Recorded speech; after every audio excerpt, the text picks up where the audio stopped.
नमस्कार दोस्तों, बागड़ी ज्ञान धारा यूट्यूब चैनल में आप सभी मित्रों का हार्दिक स्वागत, हार्दिक अभिनंदन। दोस्तों, आज के इस वीडियो में अपन पढ़ेंगे संसद के बारे में पार्ट 2, यानी संसद का दूसरा पार्ट आज आपके सामने पढ़ने जा रहे हैं। तो दोस्तों, यदि चैनल पर आप पहली बार हैं तो चैनल को आप सब्सक्राइब कर लें, और यदि वीडियो आपको पसंद आए तो वीडियो को ज़्यादा से ज़्यादा शेयर करें, लाइक करें, और वीडियो को शुरू से लेकर अंत तक जरूर देखें। बार बार सुने, अपनी तैयारी को परिपक्व करें और अपनी तैयारी में चार चांद लगाएं।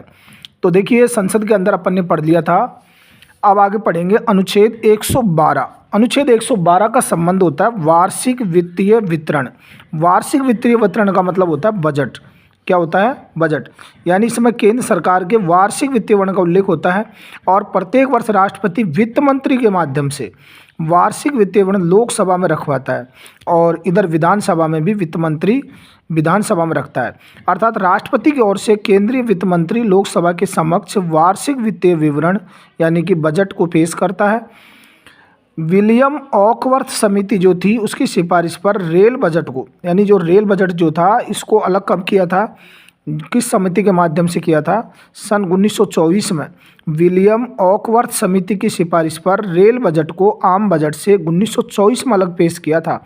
आपसे यदि पूछ लिया जाए कि भाई रेल बजट को कब अलग से पेश किया, तो 1924 में। कौन सी समिति की सिफारिश हुई थी? विलियम ऑकवर्थ समिति। विवेक देवराय समिति की सिफारिश पर 1 फरवरी 2017 में रेल बजट को पुनः आम बजट में शामिल कर लिया। यानी 1924 में तो इसको अलग किया था, और अब 2017 से इसको पुनः जो है एक साथ रेल बजट भी केंद्रीय बजट के साथ प्रस्तुत किया जाता है। बजट शब्द का हमारे संविधान में उल्लेख नहीं मिलता, और इसकी जगह वार्षिक वित्तीय विवरण शब्द का उल्लेख है। बजट वित्त मंत्रालय के आर्थिक कार्य विभाग द्वारा तैयार किया जाता है। अनुच्छेद 112(3) के अंदर भारत की संचित निधि होती है, और संचित निधि के माध्यम से भारत के राष्ट्रपति के वेतन भत्ते, पेंशन, परिलब्धियां इत्यादि प्रस्तुत किए जाते हैं। देखिए, संचित निधि के माध्यम से किन किन का वेतन होता है, तो ये तो राष्ट्रपति के वेतन भत्ते, पेंशन, राज्यसभा के सभापति, उपसभापति के वेतन भत्ते, पेंशन, लोकसभा अध्यक्ष, उपाध्यक्ष के वेतन भत्ते और पेंशन, उच्चतम न्यायालय के मुख्य न्यायाधीश एवं अन्य न्यायाधीशों के वेतन भत्ते और पेंशन, ये भी सारे किससे? संचित निधि पर ही भारित होते हैं।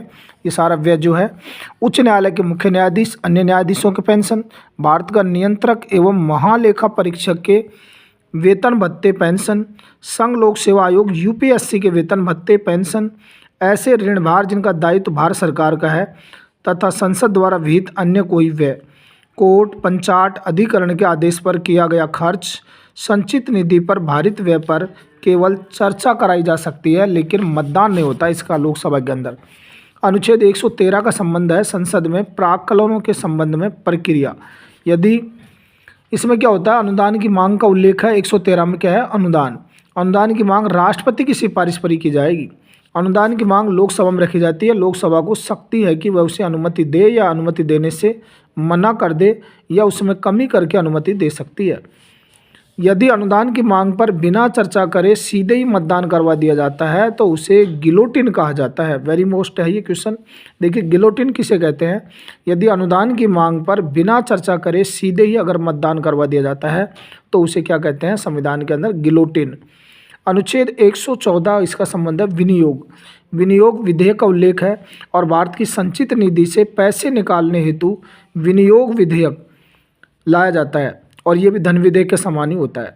अनुच्छेद 115 अनुपूरक, अतिरिक्त या अधिक अनुदान होता है। इसका संबंध अनुपूरक एवं अतिरिक्त मांग का उल्लेख होता है इसके अंदर 115 में।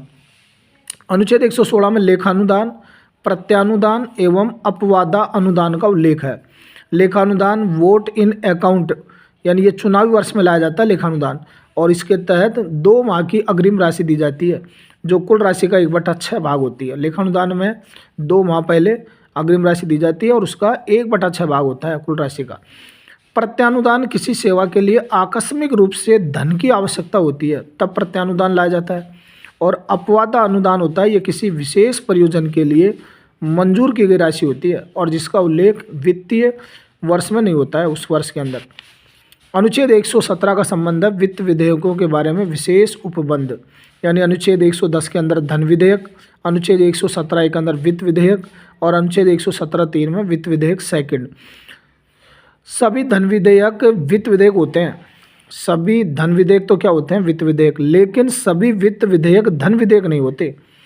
वित्त विधेयक स्पष्ट 2 मामलों में धन विधेयक के समान होता है, शेष मामलों में साधारण विधेयक के समान होता है ये। अब 2 मामले कौन कौन से हैं, इसमें राष्ट्रपति की पूर्व अनुमति ली जाती है और दूसरा होता है सर्वप्रथम ये लोकसभा में रखा जाता है। जो भी धन विधेयक होता है ना, ये सर्वप्रथम लोकसभा में रखा जाता है। वित्त विधेयक को पेश किए जाने के 75 दिनों के भीतर संसद द्वारा पारित किया जाना होता है। वित्त विधेयक को पेश किए जाने के 75 दिन बाद संसद द्वारा पारित किया जाता है ये। अब धन विधेयक और वित्त विधेयक क्या होते हैं, ये दोनों, इसमें थोड़ा इसका अंतर देखिए। तो धन विधेयक का उल्लेख तो अनुच्छेद 110 में है और वित्त विधेयक का उल्लेख अनुच्छेद 117(1) में है। धन विधेयक सबसे पहले लोकसभा में पेश किया जाता है और वित्त विधेयक सर्वप्रथम लोकसभा में ही पेश किया जाता है। मतलब धन विधेयक और वित्त विधेयक दोनों सर्वप्रथम लोकसभा में पेश होते हैं। धन विधेयक इसे लोकसभा में पेश करने से पूर्व राष्ट्रपति की सिफारिश की आवश्यकता होती है धन विधेयक के लिए, और वित्त विधेयक जो होता है इसको भी लोकसभा में पेश करने से पूर्व राष्ट्रपति की सिफारिश की आवश्यकता होती है। वित्त विधेयक और धन विधेयक दोनों को ही लोकसभा में पेश करने से पहले किसकी ज़रूरत होती है, राष्ट्रपति की अनुमति ली जाती है। धन विधेयक इसे राज्यसभा द्वारा संशोधित या अस्वीकार नहीं किया जा सकता, केवल सुझाव दिए जा सकते हैं, लेकिन इसे तो राज्यसभा द्वारा, वित्त विधेयक जो होता है ना, इसको तो राज्यसभा द्वारा संशोधित या अस्वीकृत किया जा सकता है। धन विधेयक राष्ट्रपति धन विधेयक को स्वीकार या अस्वीकार कर सकता है, लेकिन उसे पुनर्विचार हेतु नहीं लौटा सकता, जबकि राष्ट्रपति वित्त विधेयक को पुनर्विचार हेतु लौटा सकता है। धन विधेयक को लेकर दोनों सदनों में मतभेद होता है तो संयुक्त बैठक नहीं बुला सकते, जबकि वित्त विधेयक के अंदर वक्ता के प्रमाणीकरण की आवश्यकता नहीं है। इसके अंदर क्या होता है, वित्त विधेयक पर राष्ट्रपति संयुक्त बैठक बुला सकता है। लोकसभा अध्यक्ष यह निर्णय लेता है कि कोई विधेयक धन विधेयक है या नहीं, मतलब कोई विधेयक जो होता है धन विधेयक है या नहीं, इसका अध्यक्ष लोकसभा अध्यक्ष करता है। और जबकि वित्त विधेयक में इसमें न केवल अनुच्छेद 110 में उल्लेखित सभी विषय शामिल होते हैं, बल्कि सामान्य कानून के अन्य विषय भी इसमें शामिल होते हैं। यह धन विधेयक जो होता है केवल अनुच्छेद 110 में ही उल्लेख है इसका। अनुच्छेद 118 के अंदर देखिए प्रक्रिया के नियम। संसद का प्रत्येक सदन अपनी कार्यवाही के संचालन के लिए 118(1) के तहत नियम बना सकता है। राष्ट्रपति राज्यसभा के सभापति और लोकसभा के अध्यक्ष से, राष्ट्रपति जो होता है राज्यसभा के सभापति यानी उपराष्ट्रपति से और लोकसभा के अध्यक्ष से परामर्श करने के पश्चात ही दोनों सदनों की संयुक्त बैठक की प्रक्रिया संबंधी नियम बना सकेगा। भाई दोनों से संबंधित संयुक्त नियम यदि बनाता है तो दोनों की सहमति जरूर होती है, राज्यसभा की भी और लोकसभा की। ये अनुच्छेद 118(3) के तहत किया जाता है। दोनों सदनों की संयुक्त बैठक की अध्यक्षता लोकसभा अध्यक्ष करता है। दोनों सदनों की जो संयुक्त बैठक होती है ना, उनकी अध्यक्षता तो लोकसभा अध्यक्ष करेगा। अनुच्छेद 118(4) के तहत अनुच्छेद 119 में संसद में वित्तीय कार्य संबंधी प्रक्रिया का नियमन होता है। इसमें अनुच्छेद 120 में संसद में उपयोग की जाने वाली भाषा संसद में कार्य हिंदी या अंग्रेजी में किया जाएगा। अनुच्छेद 120 में ये कहा गया है कि भाई संसद में जो भी काम होगा वो भाषा हिंदी और अंग्रेजी 2 भाषाओं में होगा। यदि सांसद हिंदी और अंग्रेजी में अपना स्पीच या भाषण नहीं दे सकता तो लोकसभा में लोकसभा अध्यक्ष और राज्यसभा में राज्यसभा के सभापति से अनुमति लेकर मातृभाषा में अपना स्पीच दे सकता है। मतलब अनुमति लेनी पड़ेगी पहले उसको, और हिंदी अंग्रेजी के लिए तो कोई अनुमति नहीं है, लेकिन अगर वो हिंदी अंग्रेजी में भाषण नहीं देना चाहता तो अपनी मातृभाषा में भी दे सकता है, लेकिन अनुमति जरूरी है। अनुच्छेद 121 संसद में चर्चा पर प्रतिबंध है। अनुच्छेद 122 न्यायालयों द्वारा संसद की कार्यवाही की जांच किया जाना। अब देखिए संसद की प्रक्रिया और कार्य संचालन संबंधी कुछ नियम है जो परीक्षा की दृष्टि से बहुत मोस्ट है। एक तो होता है इसके अंदर सबसे पहले प्रश्नकाल। अब प्रश्नकाल में जो प्रश्न पूछने के लिए पूर्व सूचना दी जाती है, जो भी कोई विधायक वगैरह सांसद जो होते हैं प्रश्नकाल में प्रश्न पूछते हैं। और प्रश्न ये सबसे पहले तो ये बताइए कि प्रश्नकाल का समय कितना होता है। तो जब विधानसभा या लोकसभा शुरू होती है 11 बजे से, तो 11 से 12 का 1 घंटे का समय जो होता है शुरुआत में वो प्रश्नकाल का होता है। राष्ट्रपति के अभिभाषण के दिन प्रश्न नहीं पूछ सकते। जब पहली बार जब होती है ना सत्र की पहली बैठक जो होती है, राष्ट्रपति अपना अभिभाषण देता है या राज्यपाल अपना अभिभाषण देता है, तो उस दिन प्रश्न नहीं पूछ सकते। शनिवार, रविवार एवं बजट पेश करने के दिन प्रश्न नहीं पूछ सकते। कुछ नियम है जिनमें देखो शनिवार, रविवार और जो बजट पेश होता है उस दिन कोई प्रश्न नहीं पूछा जा सकता। प्रश्नकाल का समय आपको पता है ही, 11 से 12 बजे तक। और 3 प्रकार के प्रश्न पूछे जाते हैं इसके अंदर: तारांकित प्रश्न, अतारांकित प्रश्न और अल्प सूचना प्रश्न। तारांकित प्रश्न में तारांक लगा होता है, जो तारे का अंक होता है ना, जैसे स्टार होता है ना, वो लगा होता है इसमें। और इसमें प्रश्नों का उत्तर मौखिक रूप से दिया जाता है। जहाँ तारे अंकित होते हैं ना, वहाँ तो मौखिक रूप दिया जाता है, और जहाँ अतारांकित होते हैं उनका लिखित में दिया जाता है। भाई जब तारे अंकित कर दिए वहाँ तो क्या होगा, मौखिक, क्योंकि वो तो तारे तो दिन में दिखाई दे रहे हैं ना, तो उनका तो मौखिक में ही, भाई आकाश में दिखाई देते हैं तारे, तो उनका तो मौखिक भी चल जाएगा, क्योंकि वो तो दिखाई दे रही है छाया उनके सामने, तस्वीर। और जो अतारांकित होंगे उनका लिखित में देना पड़ेगा आंसर। और अल्प सूचना जो प्रश्न होते हैं उनका अल्प सूचना में, मतलब कम समय में, अविलंब लोक महत्व के प्रश्न होते हैं वो, और उनके शीघ्र अतिशीघ्र 10 दिन के अंदर उनके आंसर दिए जाते हैं। तो तारांकित प्रश्न जो होंगे इसके उत्तर मौखिक रूप से दिए जाते हैं। इसमें अनुपूरक प्रश्न या पूरक प्रश्न पूछे जा सकते हैं। लोकसभा में एक दिन में 20 तारांकित प्रश्न पूछे जा सकते हैं। राज्यसभा में प्रश्न पूछने की कोई सीमा नहीं है, कितने प्रश्न पूछे जा सकते हैं, जबकि लोकसभा में 20 तारांकित प्रश्न पूछे जा सकते हैं। लोकसभा का एक सदस्य केवल 1 प्रश्न पूछ सकता है एक दिन में, जबकि राज्यसभा का एक सदस्य अधिकतम 3 प्रश्न पूछ सकता है एक दिन में। राज्यसभा में तो 3 प्रश्न पूछ सकते हैं और लोकसभा में 1 प्रश्न। तारांकित प्रश्न का उत्तर देने का समय 8 मिनट आवंटित होता है, और तारांकित प्रश्नों की सूची हरे कागज पर छापी जाती है। कौन से कागज पर? हरे कागज पर। अतारांकित प्रश्न जो होते हैं इन प्रश्नों का उत्तर लिखित में दिया जाता है, और इसमें अनुपूरक प्रश्न या पूरक प्रश्न नहीं पूछे जा सकते। भाई वहाँ तो लिखित में होता है ना जवाब, तो लिखित में कैसे पूछेंगे। और जो मौखिक जवाब देते हैं ना, वहाँ खड़ा करके पहले मुख्य प्रश्न को पूछ लेते हैं, और फिर धीरे धीरे अनुपूरक प्रश्न जो होते हैं उनको भी पूछे जा सकते हैं। पूरक प्रश्न जो होते हैं, एक दिन में लोकसभा में अधिकतम 230 प्रश्न पूछे जा सकते हैं अतारांकित, जबकि राज्यसभा में कोई सीमा नहीं है। इससे प्रश्न का उत्तर सदन में नहीं दिया जाता। लोकसभा का एक सदस्य एक दिन में 4 प्रश्न कर सकता है। लोकसभा का एक सदस्य जो होता है ना, सांसद, वो एक दिन में 4 प्रश्न कर सकता है। अतारांकित प्रश्नों की सूची सफ़ेद कागज पर छापी जाती है। अतारांकित तो होते हैं सफ़ेद पर, और तारांकित जो होते हैं वो हरे कागज पर होते हैं। तारे, अब तारे आकाश में होंगे तो तारे तो रात को ही तो होते हैं ना, सुबह 5 बजे से पहले पहले होते हैं आकाश में, तो उस समय हरा रंग होता है, ऐसे ध्यान रखो। और जब सूरज खिल जाएगा तो सफ़ेद आ जाएगा, तो सफ़ेद कागज़ पर होंगे अतारांकित में। अल्प सूचना वाले प्रश्न देखिए, जो प्रश्न अविलंबनीय लोक महत्व के हो और इन प्रश्नों के उत्तर शीघ्र अतिशीघ्र 10 दिन के अंदर दिए जा सकते हैं। अल्प सूचना प्रश्नों का उत्तर मौखिक दिया जाता है। एक होता है शून्यकाल। शून्यकाल जो होता है दोपहर 12 से 1 बजे का समय, यानी जो मेला का समय होता है ना हमारा सुबह लंच का, दोपहर को, वो होता है शून्यकाल। संसदीय इतिहास में शून्यकाल जो है भारत की देन है। 1962 में शुरू हुआ था ये शून्यकाल। कब हुआ था ये? 1962 में, और ये भारत की देन है। संसदीय नियम एवं प्रक्रिया में शून्यकाल का कोई उल्लेख नहीं है। शून्यकाल में बिना पूर्व सूचना दिए किसी भी मंत्री से सार्वजनिक महत्व का प्रश्न पूछा जा सकता है। ये शून्यकाल जो होता है ना 12 से 1 बजे का समय, इसमें कोई भी मंत्री को बिना सूचना दिए ही आप सार्वजनिक महत्व का प्रश्न पूछ सकते हैं। शून्यकाल में कुल 20 मामले उठाए जा सकते हैं। अब विभिन्न प्रस्ताव देखो, एक होते हैं अल्पकालीन चर्चा।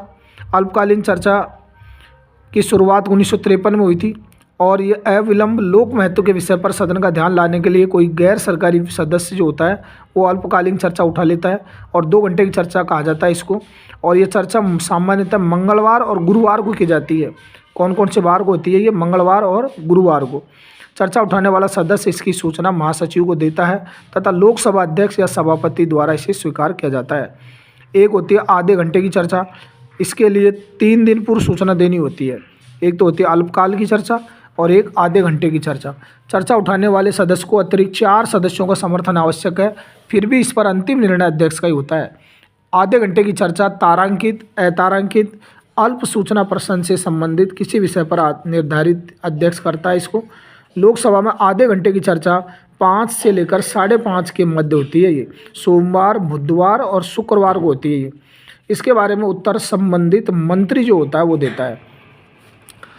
देखिए, लोकसभा का जो दैनिक का जो कार्यकाल होता है समय, प्रातः 11 से 12 ये तो शून्यकाल होता है, 12 से 1 11 से 12 जो होता है सबसे पहले प्रश्नकाल होगा, 12 से 1 में शून्यकाल, 1 से लेकर 2 बजे लंच अवकाश होता है, 2 से लेकर 6 बजे तक लोकसभा द्वारा विधायी कार्य होते हैं, और राज्यसभा के अंदर 11 से 12 में प्रश्नकाल होता है यहाँ भी, और 12 से 1 में शून्यकाल होता है राज्यसभा में भी, 1 से 2 में लंच अवकाश होता है, और 2 से लेकर 5 बजे तक राज्यसभा द्वारा विधायी कार्य होते हैं। यहाँ 5 बजे तक ही होते हैं, जबकि लोकसभा में 6 बजे तक होते हैं ये कार्य।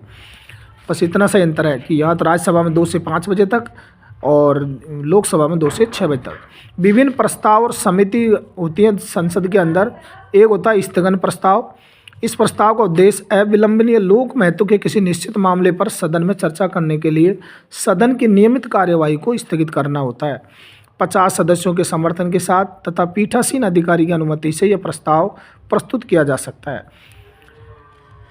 एक होता है ध्यान आकर्षण प्रस्ताव। ध्यान आकर्षण प्रस्ताव के माध्यम से सदन का कोई सदस्य अध्यक्ष या सभापति की अग्रिम अनुमति से किसी मंत्री का ध्यान एक ऐसे विषय की ओर आकर्षित करना होता है जो अविलंब लोक महत्व का है।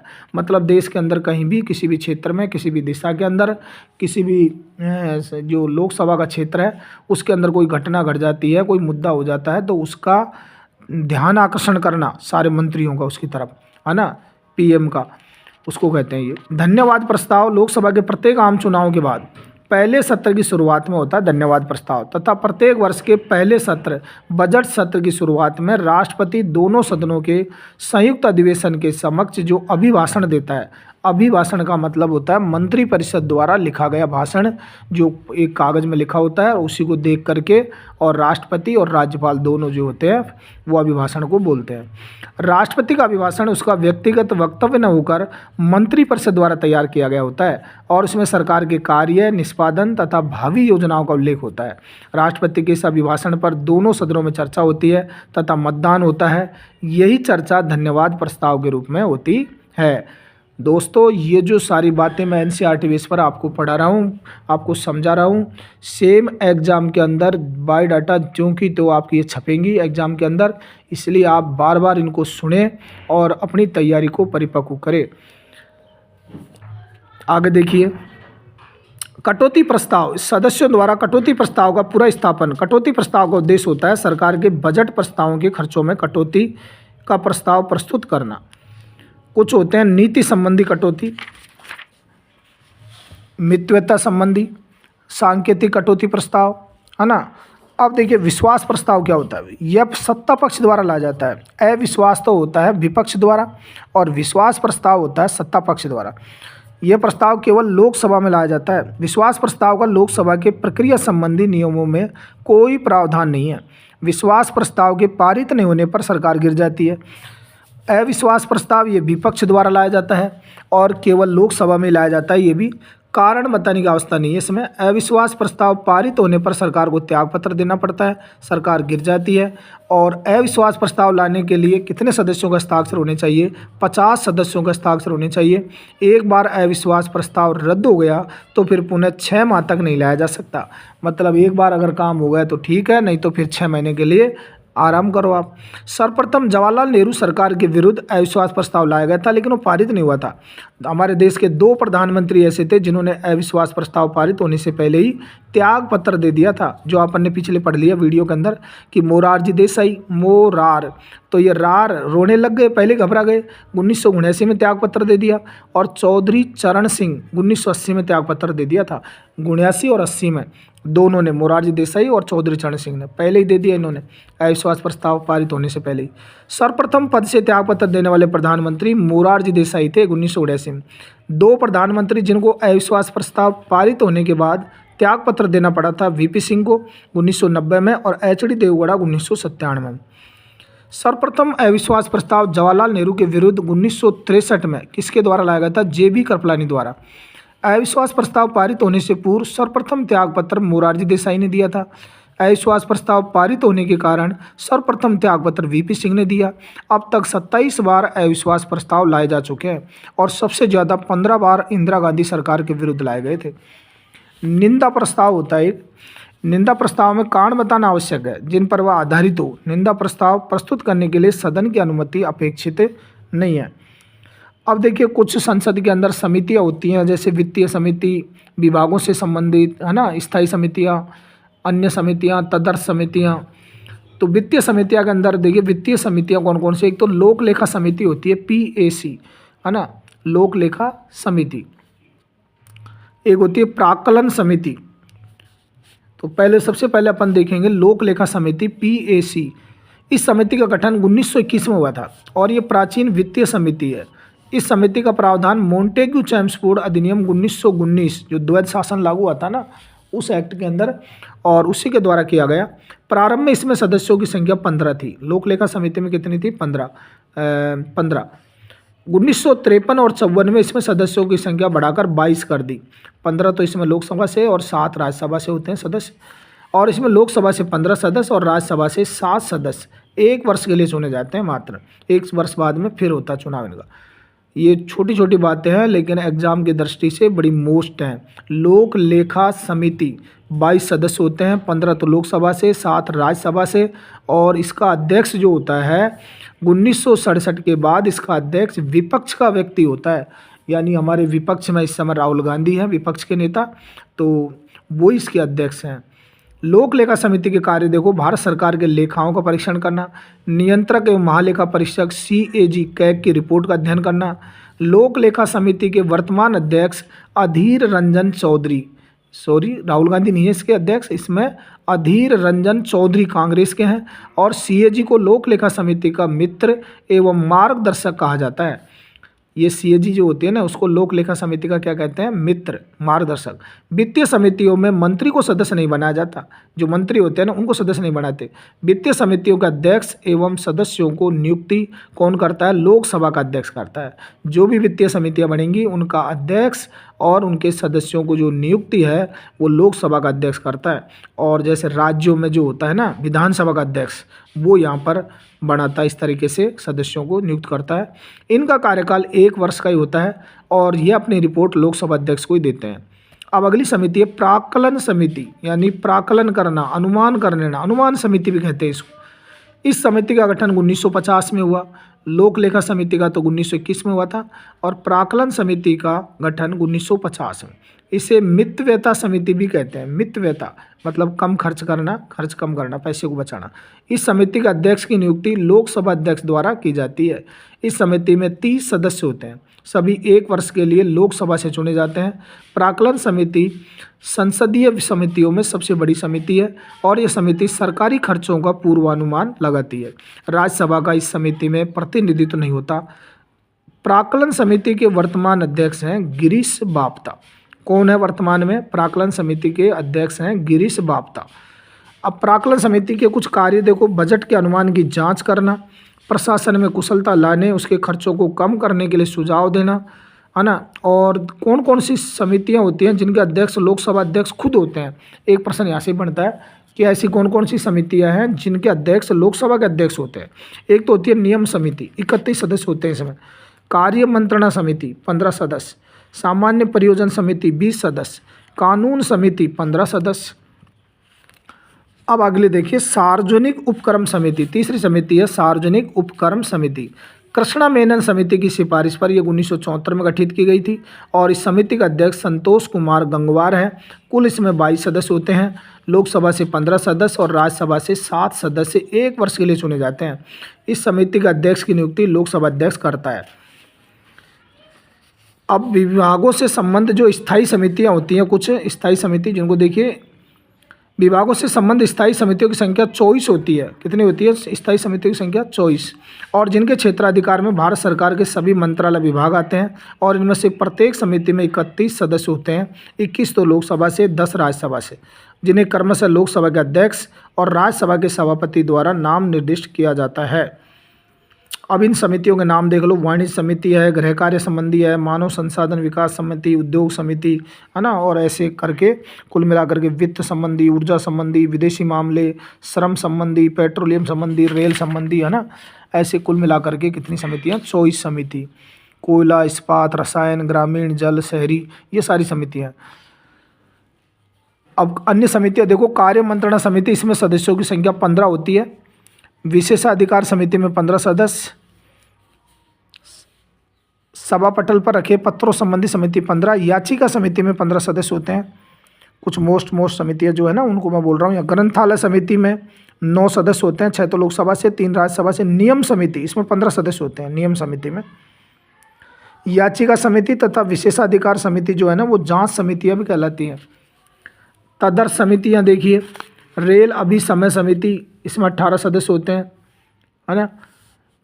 संसद सदस्यों तथा लोकसभा के सचिवालय अधिकारियों को कंप्यूटर उपलब्ध कराने संबंधी समिति होती है। संसद भवन परिसर में खाद्य प्रबंधन समिति, लाभ के पद संबंधित संवैधानिक और विधिक स्थिति की जांच करने संबंधी समिति। तो ये सारी समितियां जो है ना, इनमें से यहाँ से भी प्रश्न आपका बन सकता है।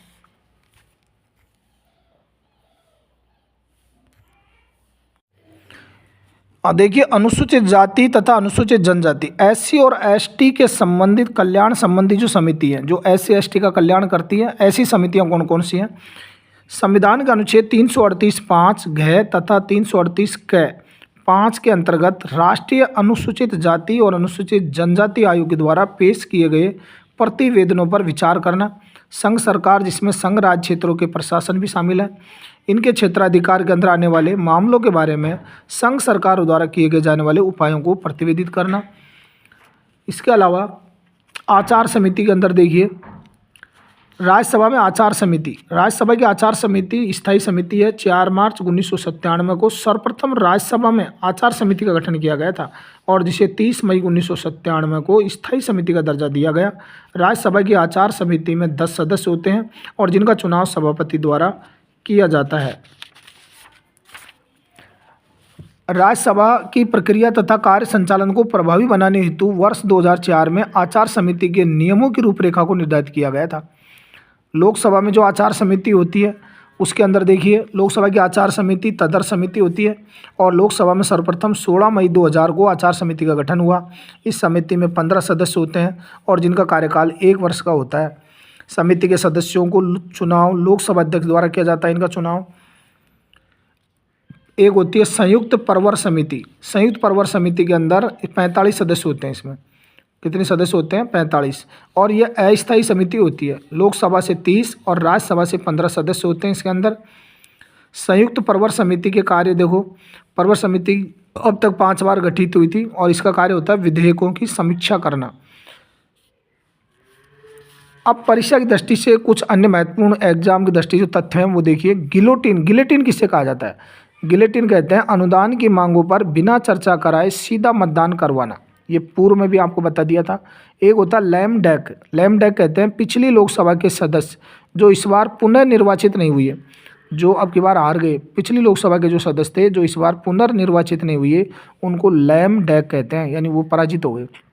नियम समिति एकमात्र ऐसी समिति है जिसका आधार लोकसभा के मुकाबले राज्यसभा में बड़ा होता है। लोकसभा में नियम समिति में 15 सदस्य होते हैं जबकि राज्यसभा में 16 सदस्य होते हैं। सामान्य वर्ग देखिए, सामान्य वर्ग जो जनप्रतिनिधि अधिनियम 1951 की धारा 34 के तहत विधानसभा उम्मीदवारों के लिए जो जमानत राशि होती है, सामान्य वर्ग के लिए 10,000 रुपये और अनुसूचित जाति जनजाति के लिए 5,000 रुपये जमा होते हैं। सामान्य वर्ग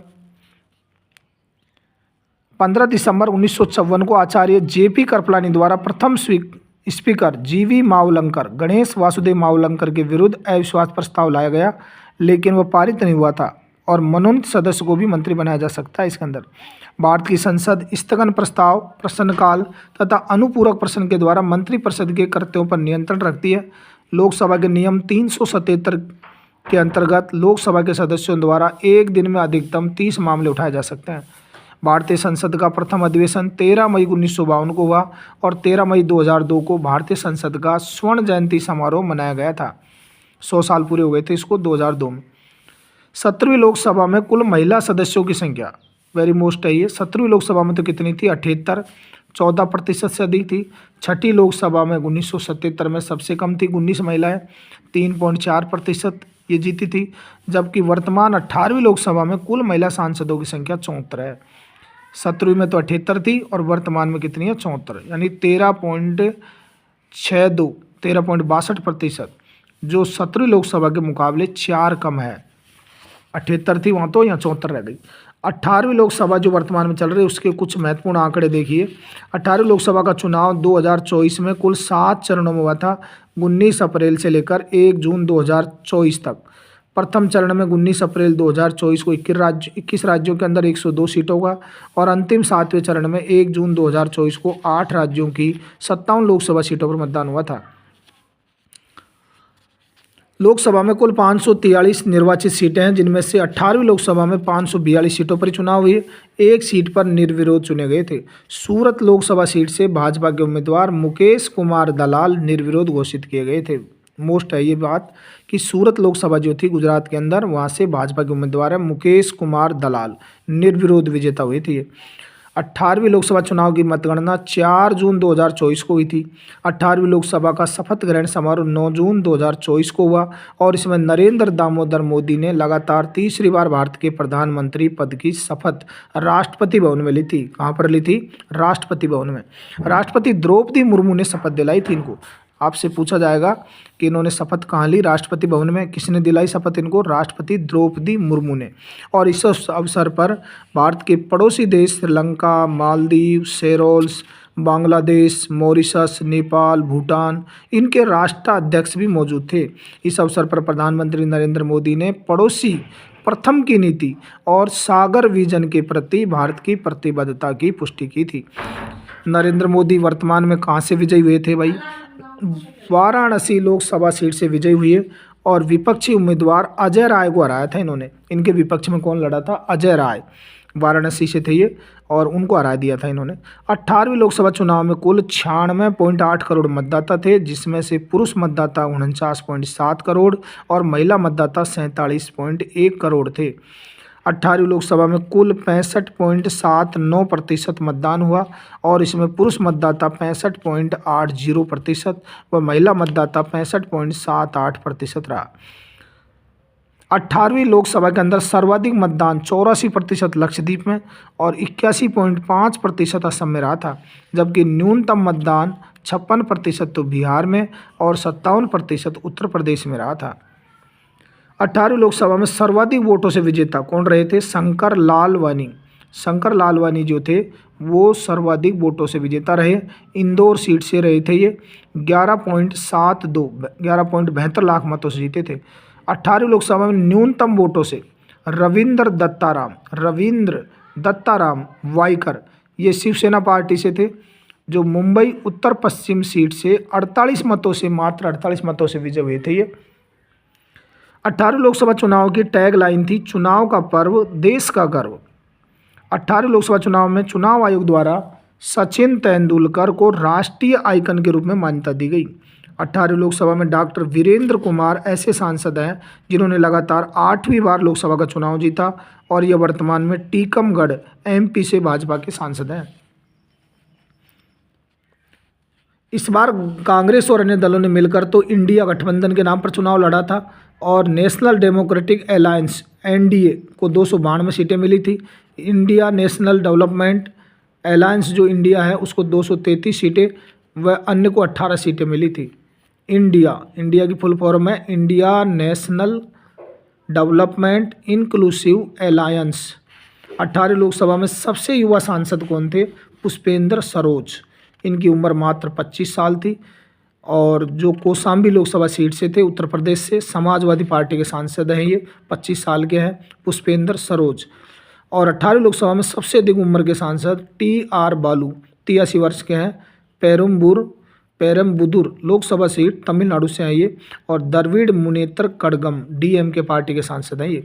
18वीं लोकसभा में सदन के नेता प्रधानमंत्री नरेंद्र मोदी, जबकि राज्यसभा में सदन के नेता JP नड्डा। 18वीं लोकसभा में विपक्ष के नेता राहुल गांधी हैं, जबकि राज्यसभा में विपक्ष के नेता मल्लिकार्जुन खड़गे हैं। 18वीं लोकसभा के प्रोटेम स्पीकर कौन थे? भर्तृहरि मेहताब। ये प्रश्न आपके लिए वेरी मोस्ट है कि 18वीं लोकसभा के प्रोटेम स्पीकर कौन थे? भर्तृहरि मेहताब को बनाया गया था, और ये कटक लोकसभा सीट से भाजपा के सांसद हैं। कटक उड़ीसा की राजधानी है। 18वीं लोकसभा के अध्यक्ष ओम बिरला को बनाया गया था। कोटा बूंदी से लोकसभा सीट से सांसद हैं, और ये लगातार दूसरी बार लोकसभा के अध्यक्ष बने हैं। 26 जून 2024 को बनाया था इनको।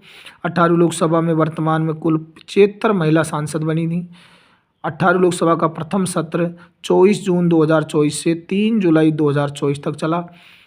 अब देखिए कुल सीटें 18वीं लोकसभा में पार्टी वाइज जो सीटें थी दलों के अनुसार, तो जनता पार्टी जो बीजेपी जो है, भारतीय जनता पार्टी बीजेपी को 240 सीटें मिली। भारतीय राष्ट्रीय Congress INC 99, Indian national Congress जो है उसको 99 सीटें मिली। समाजवादी पार्टी को 37, अखिल भारतीय तृणमूल कांग्रेस एआईटीसी को 28, द्रविड़ मुनेत्र कसगम डीएमके को 22, तेलुगु देशम पार्टी टीडीपी को 16, जनता दल यूनाइटेड जेडीयू को 12 सीटें, शिवसेना उद्धव की बाला साहब ठाकरे की जो पार्टी है 9 सीटें, राष्ट्रवादी कांग्रेस पार्टी एनसीपी शरद पवार को 8 सीटें मिली। इस तरीके से शिवसेना को 7, लोक जनशक्ति पार्टी रामविलास की 5, भारतीय कम्युनिस्ट पार्टी 4, राष्ट्रीय जनता दल को 4, युवा जन श्रमिक रायसू कांग्रेस पार्टी को 4, आम आदमी पार्टी को 3 सीटें, जो दिल्ली के अंदर बहुमत था ना, उनको भी 3 सीटें मिली हैं लोकसभा के अंदर। इंडियन यूनियन मुस्लिम लीग को 3, झारखंड मुक्ति मोर्चा को 3, भारतीय कम्युनिस्ट पार्टी को 2 सीटें, भारतीय कम्युनिस्ट पार्टी जो मार्क्सवादी है लेनिनवादी उसको 2, जम्मू कश्मीर नेशनल कॉन्फ्रेंस को 2, जनसेना को 2, जनता दल सेकुलर को 2, राष्ट्रीय लोक दल को 2 सीटें, विदुथलाई चिरुयाईगल कांची को 2, निर्दलीय को 7 और अन्य 17 दलों को कुल 17 सीटें। सीट रिक्त थी एक सीट रिक्त थी। कुल दल थे 41, कुल राष्ट्रीय दल कितने थे 41 और 543 सीटें जिन्होंने हासिल की। अन्य जो 17 दल थे उनको एक सीट मिली थी। 18वीं लोकसभा में 543 सीटों पर चुनाव हुए। इसमें राहुल गांधी रायबरेली और वायनाड 2 लोकसभा सीटों चुनाव लड़ा था इन्होंने और दोनों दलों पर विजय रहे। इसके बाद इन्होंने वायनाड सीट छोड़ दी थी, वायनाड को इन्होंने वायनाड बायकाट कर दिया। अतः वहाँ हुए उपचुनाव में प्रियंका गांधी जो अपनी बहन है, सिस्टर है, उसको जिता दिया वहाँ से। वर्तमान में बसीरहाट संसदीय क्षेत्र रिक्त है। कौन सा क्षेत्र रिक्त है? बसीरहाट। विपक्ष का नेता होता है एक, देखिए संसद के अंदर लीडर ऑफ अपोजिशन। प्रत्येक सदन में विपक्ष के सबसे बड़े दल के नेता को विपक्ष के नेता के रूप में मान्यता दी जाती है और उस दल के सदस्यों की संख्या सदन की कुल संख्या के 1/10वें भाग से कम नहीं होनी चाहिए, अर्थात उस दल की सदस्य संख्या सदन की बैठक के लिए सुनिश्चित की गई गणपूर्ति से कम नहीं हो, ताकि वह सदन की कार्यवाही को अपने संख्या बल पर चला सके। आज़ादी के बाद सितंबर 1969 में पहली बार कांग्रेस के नेता राम सुभग सिंह को लोकसभा में विपक्ष के नेता की मान्यता मिली थी। लोकसभा में 55 सदस्य तथा राज्यसभा में 25 सदस्य। दूसरी बार लोकसभा में वाई चौहान को विपक्ष के नेता के तौर पर तब मान्यता मिली जब 1977 में जनता पार्टी की सरकार बनी थी। कांग्रेस के कमलापति त्रिपाठी को 1977 में राज्यसभा में विपक्ष के नेता के रूप में मान्यता मिली। लोकसभा राज्यसभा में विपक्ष के नेता को कैबिनेट मंत्री के बराबर वेतन भत्ते और सारी सुविधाएं उनको दी जाती है। वर्तमान में 18वीं लोकसभा में विपक्ष का नेता राहुल गांधी को बनाया है। वर्तमान में राज्यसभा में विपक्ष के नेता मल्लिकार्जुन खड़गे हैं और हमारे राजस्थान विधानसभा के अंदर कौन है? टीकाराम जूली। विपक्ष के नेता के लिए 3 शर्तें। उसे एक तो सदन का सदस्य होना चाहिए। कौन कौन से सदस्य होती हैं विपक्ष के नेता के लिए? सर्वाधिक सदस्यों वाले दल को सरकार के विपक्ष में राज्यसभा का नेता होना चाहिए। राज्यसभा के सभापति द्वारा उसे मान्यता प्राप्त होनी चाहिए। और इसके बाद में एक होता है संसद का नेता, लीडर ऑफ हाउस। सदन का नेता संसदीय कार्यों में पीठासीन अधिकारी की सहायता करता है, यानी प्रधानमंत्री होता है। वर्तमान में लोकसभा में सदन के नेता प्रधानमंत्री नरेंद्र मोदी हैं और राज्यसभा में सदन के नेता जेपी नड्डा। और जेपी नड्डा के स्थान पर अब कौन आ गया? हरिवंश राय, सॉरी, अभी आगे आपको बताएंगे। नया संसद भवन देखिए, आधारशिला इसकी 10 दिसंबर 2020 को प्रधानमंत्री नरेंद्र मोदी द्वारा रखी गई।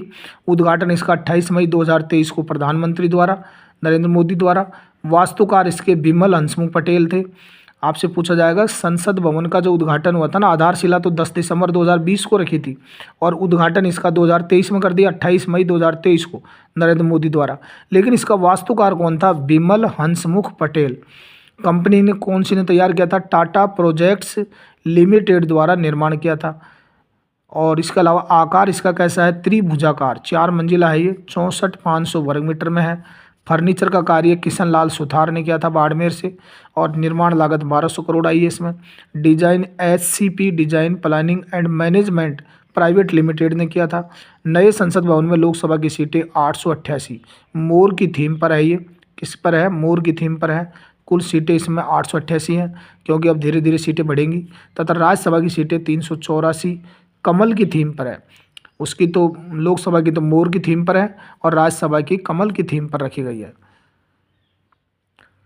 सेंगोल 5 फीट की ऊंचाई पर है। चोल साम्राज्य में इस्तेमाल होने वाला राजदंड है। यहाँ पर 15 अगस्त 1947 को लॉर्ड माउंटबेटन ने इसे पंडित जवाहरलाल नेहरू को दिया था। वर्तमान में इसको लोकसभा में स्थापित किया है और इस भवन में 3 द्वार हैं, ज्ञान द्वार, शक्ति द्वार, कर्म द्वार। नए संसद भवन के ऊपर अशोक स्तंभ जिसकी ऊंचाई 6.5 मीटर है। तो इस प्रकार से दोस्तों आज के इस वीडियो में अपन ने देखा संसद के बारे में, संसद से संबंधित महत्वपूर्ण समितियों, नियमों और इसके अनुच्छेदों से संबंधित। मैं समझता हूं कि संसद से संबंधित आपका कोई भी क्वेश्चन इससे बाहर जाने वाला नहीं है। दोस्तों यदि आप चैनल पर पहली बार हैं तो चैनल को आप सब्सक्राइब करें और वीडियो यदि आपको पसंद आए ज़्यादा से ज़्यादा शेयर करें, लाइक करें। और मिलते हैं दोस्तों इसी प्रकार के नेक्स्ट वीडियो में नेक्स्ट टॉपिक के साथ। तब तक के लिए जय हिंद।